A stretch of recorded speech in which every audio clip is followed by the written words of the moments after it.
একটু খেয়াল করুন, দেখলো আমার কি আশেপাশে অনেক কিছু আছে, এটা কিচ্ছু দরকার নেই, এটা কিচ্ছু নাই। এই যে পিস্টন, এই যে পিস্টনের নিচে আছে কানেক্টিং রড, এবং কানেক্টিং রড একটা বাঁকা লাইনের সাথে লাগছে না, এটাকে আমরা ক্র্যাঙ্কশ্যাফট কালকে শুনছিলাম। ক্র্যাঙ্কশ্যাফটের কাজ কি? ও ক্র্যাঙ্কশ্যাফট আছে স্যার, যেটাকে ঘোরায় স্যার, সাহায্য করে পিস্টন সাহায্য করে রেসিপ্রোকেটিং মোশন, কি জানি বলছিলেন? রেসিপ্রোকেটিং মোশন কে রোটারি মোশনে কনভার্ট করে। ঘুরতে সাহায্য করে না করে এটা অন্য কথা, কিন্তু টেকনিক্যাল হিসাব হচ্ছে স্যার পিস্টনের অর্ধ ঘূর্ণয়নটাকে এটাকে পূর্ণ ঘূর্ণয়ন করে। হ্যাঁ, পিস্টনকে হেল্প করে না, পিস্টনের ওইটাকে নিয়ে পূর্ণ ঘূর্ণয়ন করতে হবে। তাহলে আমরা একটু যদি ভিডিওটা অল্প একটু খেয়াল করি এখানে কি হচ্ছে। The force এখানে stroke তো পিস্টন একসাথে reciprocating উঠানামা engine. করে, In this video, we will go over the operation of such sir engine. একসাথে উঠানামা করে, 1 আর 4 একসাথে ওঠে, 2 আর 3 আবার একসাথে ওঠে, তাই হচ্ছে না? তার মানে 4টা একসাথে ওঠানামা করে না, 2 জন একসাথে ওঠানামা করে আর 2 জন একসাথে ওঠানামা করে। এখন কথা, আপনি যে একটু আগে শিখাইলেন যে এক একটাতে নাকি ফায়ারিং অর্ডার এক এক রকম, তাহলে তো আবার 2 আর 3 দুটাই উপরে, তাহলে 2 আর 3 এ তো পাওয়ার স্ট্রোক হওয়ার কথা। স্যার একটা এক্সপ্লোড হ্যাঁ, কি বললেন? একজন সাকশন করতেছে আর একজন কম্প্রেস করতেছে। ঠিক আছে। এই কথাটাকে যদি আমরা আর একটু পর আমি একটু ক্লিয়ার করি, বাকি একটু বুঝে নেই এখানে কি The হচ্ছে। example of a four-stroke piston engine powered by gasoline.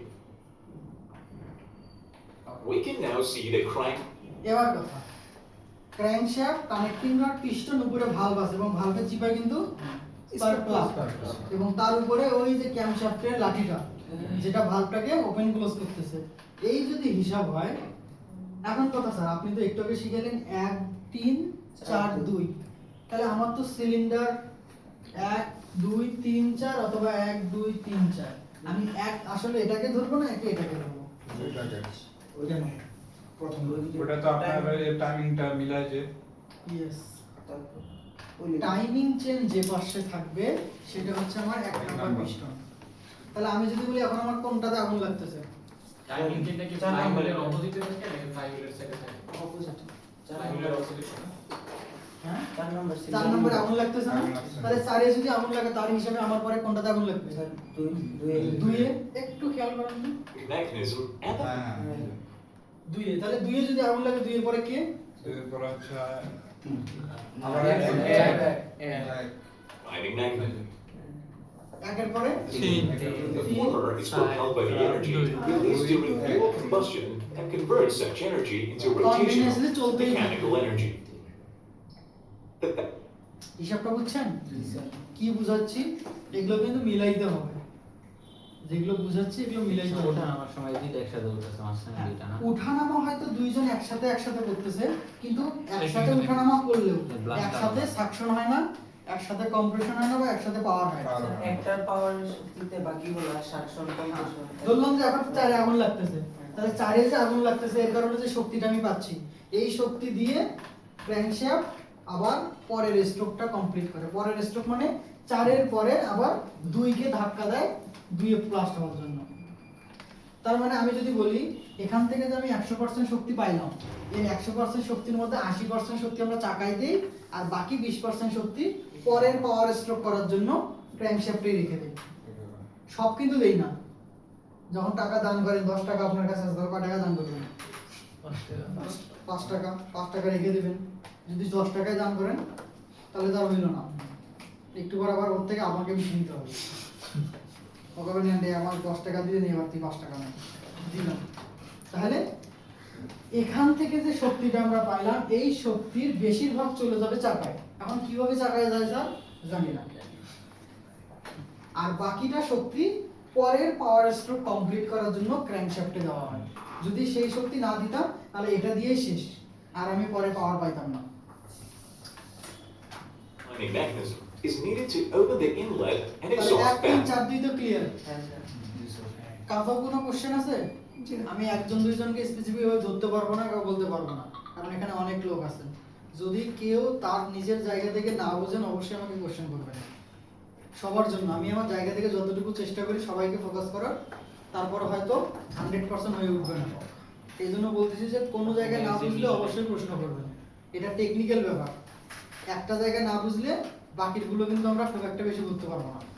তাহলে আপনি যদি আমাকে বলেন যে স্যার আমরা 1 3 4 2 হিসাব ক্লিয়ার, 1 3 4 2 হিসাব ক্লিয়ার স্যার এদিকে দেখেন, আমার এইটা হচ্ছে টিডিসি পার্ট আর এইটা হচ্ছে সেই তুলনায় বিডিসি। এই দুটোকে যদি আমি উপরে ধরি টিডিসি তাহলে এই দুটো বিডিসি, তাহলে আমার চারটা সিলিন্ডার আমি চারটা পয়েন্ট রাখলাম। এই টিডিসি বিডিসির মধ্যে আমার টিডিসি তে কোন কোন স্ট্রোক শুরু হয় স্যার বলেন, টিডিসি থেকে আমার কোন কোন স্ট্রোক শুরু হয়? টিডিসি থেকে কোন কোন স্ট্রোক শুরু হয়? এটা নেওয়ার সময় সেটা তো জানি না, আমি প্রশ্ন করব আপনি আমাকে উত্তর শুরু হয় টিডিসি থেকে কোন কোন স্ট্রোক শুরু হয়? সাকশন শুরু হয় স্যার, আর শুধু সাকশন? সাকশন ওঠার সময় আমি উঠাটা জানি না, আমার খালি কোশ্চেনের অ্যানসার কোন কোন স্ট্রোক Suction টিডিসি power. থেকে শুরু হয়? সাকশন এবং পাওয়ার, কারণ দুটাতেই পিস্টন নামে, কেউ টানার জন্য নামে, কেউ ব্লাস্টের কারণে নামে। আর নিচ থেকে শুরু হয় ওকে। যদি এটা ক্লিয়ার হন, এখানে কোনো কনফিউশন আছে? আচ্ছা, কনফিউশন না থাকলে আমরা একটু ভিতরে যাই। আমার 1 আর 4 নাম্বার পিস্টন একসাথে ওঠানামা করে, তার মানে এও নামছে ও নামছে, দুইজন নামলেই নামে মানে কি দুইজনই এখন নিচে আছে, নিচে মানে কি কেউ আছে কম্প্রেশনে, কেউ আছে এক্সস্টে। হ্যাঁ, আপনি যে একটু আগে বললেন যে একসাথে নাকি ওঠানামা করবে না, চারটা নাকি আলাদা আলাদা ওঠানামা করে, চারটা আলাদা আলাদা ওঠানামা করে, এটা সত্য, কিন্তু বাস্তবে দেখতেছি যে দুইজন দুইজন করে, এই দুইজন দুইজন করে একসাথে ওঠানামা করলেও আসলে একই স্ট্রোক করে না, এদের উদ্দেশ্য আলাদা। তাহলে কি উদ্দেশ্য? কারো উদ্দেশ্য বাতাসকে কমপ্লিট করার জন্য ওঠা, কারো উদ্দেশ্য পোড়া গ্যাসকে বের করে দেওয়ার জন্য ওঠা। হ্যাঁ, দুইজন উপরে থাকলে দুইজনের উদ্দেশ্য এক না, কেন? কেউ উপর থেকে টানার জন্য নামবে, কেউ ব্লাস্টের কারণে নামবে। একটু যদি আমরা খেয়াল করি, নিচে আছে এখন আমার 1 আর 4, তাহলে 1 আর 4 এর মধ্যে কেউ থাকবে কম্প্রেশন আর কেউ থাকবে এক্সস্ট। তাহলে একটু মিলাই তো, এখানে কালো ধোঁয়া দেখা যাচ্ছে না? তাহলে অবশ্যই কোনটা? তাহলে 1 যদি আমার এক্সস্টে থাকে, 4 কোথায় থাকবে? এই যে ফ্রেশ বাতাস ঢুকছে না, পিস্টন যখন উঠবে তখন এটাকে কম্প্রেস করার জন্য। এখন আমি যদি একটু হিসাব মিলাই, আমার কোন সিলিন্ডারে আগুন লাগছে? আগুন লাগছে 3, 3 এর পরে কি আগুন লাগাবে? 3 এর পরে 4, ক্লিয়ার তো নাকি? 4। তাহলে এখানে যদি পাওয়ারের কারণে ব্লাস্টে নামে, তাহলে ও কম্প্রেশনের কারণে উঠবে, তাহলে তো একটু পরে আবার এখানে আগুন লাগবে। হিসাব মিলছে? প্রতিটা লাইন লাইন আমি আপনাকে মিলাই দেব। এই যদি হয় তাহলে 1 নামতেছে হচ্ছে সরি 1 উঠতেছে হচ্ছে এক্সস্টের জন্য, আর 4 উঠতেছে হচ্ছে কম্প্রেশনের জন্য। তাহলে উপরে ওরা দুইজন নামবে, এরা দুইজন নামবে। এখন কি এরা দুইজনই কি সাকশনে নামবে নাকি দুইজনে পাওয়ারে নামবে? দুইজনই আলাদা আলাদা, একজন পাওয়ার একজন তাহলে আমার যেখানে এখানে ভিডিও আছে, আমি যদি এখান থেকে একটু দেখি, আমার 3 নাম্বার নামতেছে হচ্ছে পাওয়ার। তাহলে 3 যদি পাওয়ার হয় 2 সাকশন। মিলাইতে পারছেন? এই হচ্ছে ইঞ্জিনের হিসাব। এখানে কিন্তু অনেকগুলো প্যাচ লাগার অপশন আছে, যদি একটার থেকে আরেকটা প্রপার না ক্লিয়ার হয় তাহলে সব গরমিল লেগে যাবে, জগা খিচড়ি হয়ে যাবে। 3 থেকে 4টা কথা বললাম। এক হচ্ছে সাকশন মানে কোথায়, পাওয়ার মানে কোথায়, এক্সস্ট মানে কোথায়, আর কম্প্রেশন মানে কোথায়। এই অবস্থানটা আপনাকে চিনতে হবে। সাকশন মানে পিস্টন আছে টিডিসি তে, পাওয়ার মানে পিস্টন আছে টিডিসি তে, এক্সস্ট মানে পিস্টন আছে বিডিসি তে, কম্প্রেশন মানে পিস্টন আছে বিডিসি তে। এই একটা কথা। 1 2 নাম্বার হচ্ছে 4টা সিলিন্ডার আলাদা আলাদা ওঠানামা করে, তার মানে কেউ সাকশন একসাথে হবে না, কোনো একজনের সাকশন হবে, কারো পাওয়ার একসাথে হবে না, কোনো একটার পাওয়ার হবে। এটা যদি বুঝে থাকেন, আরেকটা হিসাব আমরা প্র্যাকটিক্যালি দেখলাম যে না, আপনি তো একটু আগে মিথ্যা কথা বললেন, 4টা নাকি আলাদা আলাদা। 4টা আলাদা আলাদা আমরা কি বুঝতেছি? একটা থাকবে এখানে, একটা থাকবে এখানে, একটা থাকবে এখানে, আর একটা থাকবে আর একটু নিচে। এটাই তো আলাদা আলাদা নাকি? হ্যাঁ, এইটাকে আমরা আলাদা আলাদা বলতেছি না, আমরা আলাদা আলাদা বলতেছি কাজের উপর ভিত্তি করে। দুইজন একসাথে ওঠানামা করলেও তাদের কাজ আলাদা, এই জন্য বলতেছি যে আলাদা আলাদা ওঠানামা করে। কি কাজ আলাদা? স্যার একসাথে ওঠানামা করে 1 আর 4, আর একটা হচ্ছে 2 আর 3। 1 আর 4 একসাথে নামলেও দুইজন সাকশনে নামে না, কোনো একজন সাকশন কোনো একজন পাওয়ারে নামে।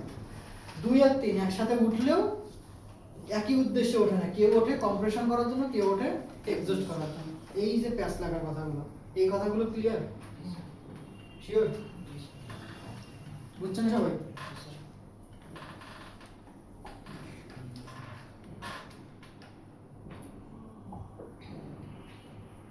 যদি বুঝে থাকেন খুব ভালো, তাহলে আমরা আরেকটু ভিতরে ঢোকার জন্য প্রস্তুত।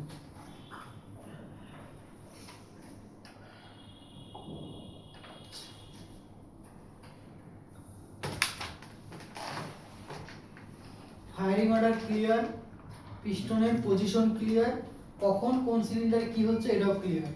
এবার আমাকে বলতে পারবেন, আপনাকে কেউ একজন প্রশ্ন করলো যে আমার 3 নাম্বার সিলিন্ডার পাওয়ার স্ট্রোকে আছে, তাহলে বাকি 3টা সিলিন্ডার, 3টা না, স্পেসিফিক কোশ্চেন করি, 3 নাম্বার সিলিন্ডার পাওয়ার স্ট্রোকে আছে, তাহলে 1 নাম্বার সিলিন্ডার কোথায়?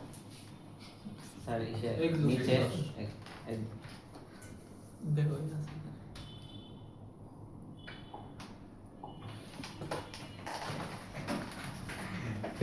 খোলার পরে যখন ইঞ্জিনটাকে নতুন করে বাঁধবেন বা পরাবেন বা নতুন করে সাজাবেন, তখন আপনার এই পজিশনগুলো লাগবে।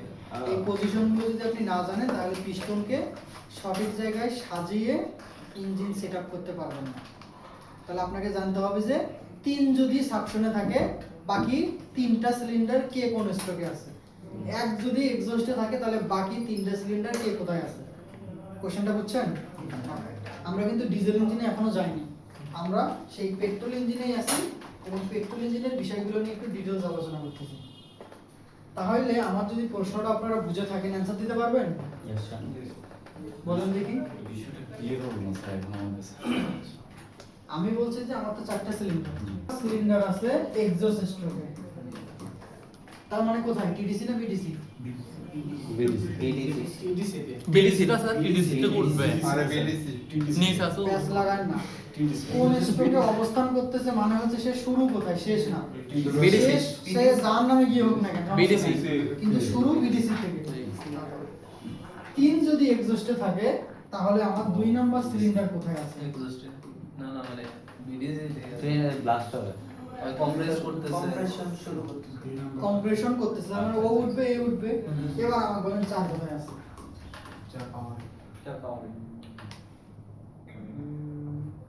কেমনে? এই জিনিসটা আমরা হয়তো অনেকেই ধরতে পারলাম, অনেকে বললি আন্দাজে বলছি, না বুঝে। না বুঝে, এবার আমাকে একটা একটু calculation আছে। 5টা মিনিট সময় দেন, আমি এর একটা ক্যালকুলেশন আপনাকে শিখাই দেব।